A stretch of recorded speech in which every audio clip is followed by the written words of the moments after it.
ছাত্র জনতার গণ অভ্যুত্থানের মুখে দেশ ত্যাগ করা শেখ হাসিনার পাসপোর্ট বাতিল করা হয় গত ৭ জানুয়ারি। এরপরই সাবেক প্রধানমন্ত্রীর ভিসার মেয়াদ বাড়িয়েছে মোদি সরকার। ভারতের এমন কর্মকাণ্ডে প্রতিক্রিয়াও জানিয়েছে অন্তর্বর্তী সরকার ও বিএনপি। কি বলল তারা? বিস্তারিত জানাচ্ছেন শেখ ফরিদ। দিল্লিতে পালিয়ে যাওয়া শেখ হাসিনার ভিসার মেয়াদ বাড়িয়েছে মোদি সরকার।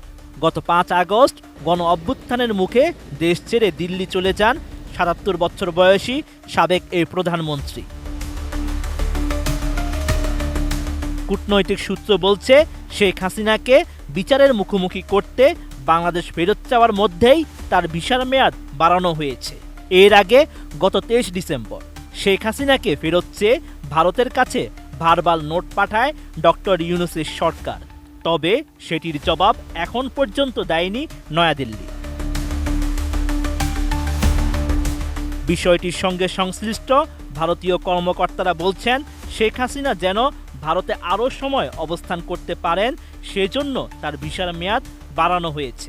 এছাড়া সাবেক এই প্রধানমন্ত্রীকে কোনো ধরনের রাজনৈতিক আশ্রয় দেওয়া হয়নি, কারণ ভারতে কাউকে রাজনৈতিক আশ্রয় দেওয়ার সুযোগ নেই। এছাড়া শেখ হাসিনার ভিসার মেয়াদ বাড়ানোর কাজটি করেছে ভারতের স্বরাষ্ট্র মন্ত্রণালয়। এই পুরো প্রক্রিয়াটি সম্পন্ন করেছে লোকাল ফরেনার্স রিজিওনাল অফিস। সঠিক প্যাড আর সঠিক তথ্য দিয়ে এসব সামলে নিব এক হয়ে। Monalisa sanitary napkin. এদিকে গুম ও জুলাই আগস্ট হত্যাকাণ্ডে জড়িত থাকার অভিযোগে শেখ হাসিনা সহ ৯৭ জনের পাসপোর্ট বাতিল করেছে পাসপোর্ট অধিদপ্তর। এছাড়া শেখ হাসিনার বিরুদ্ধে গত ৬ জানুয়ারি দ্বিতীয়বারের মতো গ্রেপ্তারি পরোয়ানা জারি করে আন্তর্জাতিক অপরাধ আদালত। এর মধ্যেই শেখ হাসিনার ভিসার মেয়াদ বাড়ালো নরেন্দ্র মোদীর সরকার। শেখ হাসিনার ভিসা বাড়ানোর বিষয়ে প্রতিক্রিয়া জানিয়েছে ডক্টর ইউনূসের অন্তর্বর্তী সরকার ও বিএনপি।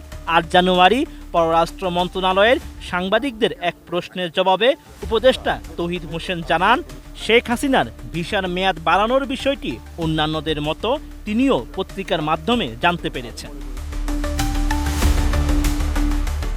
এদিকে শেখ হাসিনার ভারতীয় ভিসার মেয়াদ বাড়ানোর বিষয়টি বাংলাদেশের জনগণ ভালোভাবে নেয়নি বলে মন্তব্য করেছেন বিএনপির সিনিয়র যুগ্ম মহাসচিব রুহুল কবির রিজভী।